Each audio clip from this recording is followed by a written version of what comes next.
Hi there. I'm so glad you are joining me for this ride-along and review of the 2019 CRF250L. If I had to sum up the CRF250L in a few short words, I'd say it's fun, reliable, and low maintenance.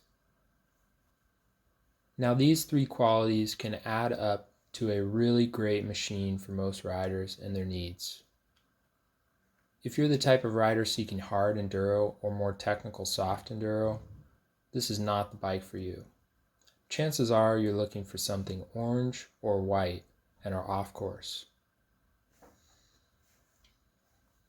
Now don't get me wrong, this bike can handle rough terrain and rough trails, so don't go getting discouraged if you're a capable rider seeking great adventure. If you're an amateur rider like me and you want something really fun that won't need wrenching every weekend, this is the perfect dual sport for you. I'm not going to tell you that you absolutely have to modify the bike this way and that. Yes, that is recommended, but it isn't as necessary as you would think.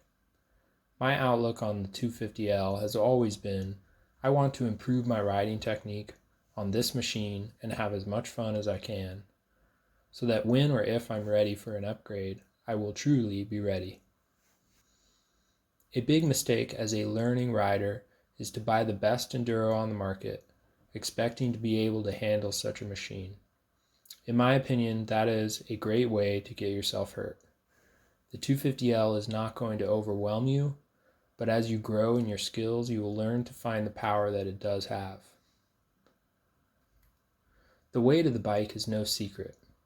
Everyone mentions it. This is not an issue on the roads and trails that it was made for.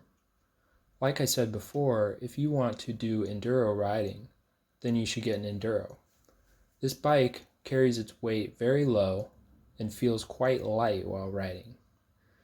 It is not a wheelie and rock hopping machine, but chances are, if you're looking for a bike of this class, you aren't really capable or interested in that type of riding regardless. This bike, however, can navigate rough terrain with ease and precision. Secondly, the power. The bike has power, but it is hidden. In order to find it, you just have to spend time looking for it. I have found that if you can keep the RPMs from dropping below 6,200, you will have more than enough power to do some really fun riding. If you are a beginner rider, this will be quite challenging in the beginning, and you will find yourself bogging when you desperately need torque, and it just isn't there. But don't give up on the 250L. Just practice and practice. Those are the two major obstacles that you will face while owning and riding this dual sport.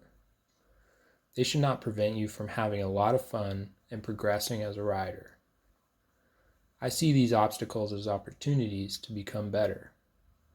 Being able to get out and rip on this thing will allow you to do amazing things if it comes time to get something lighter and faster.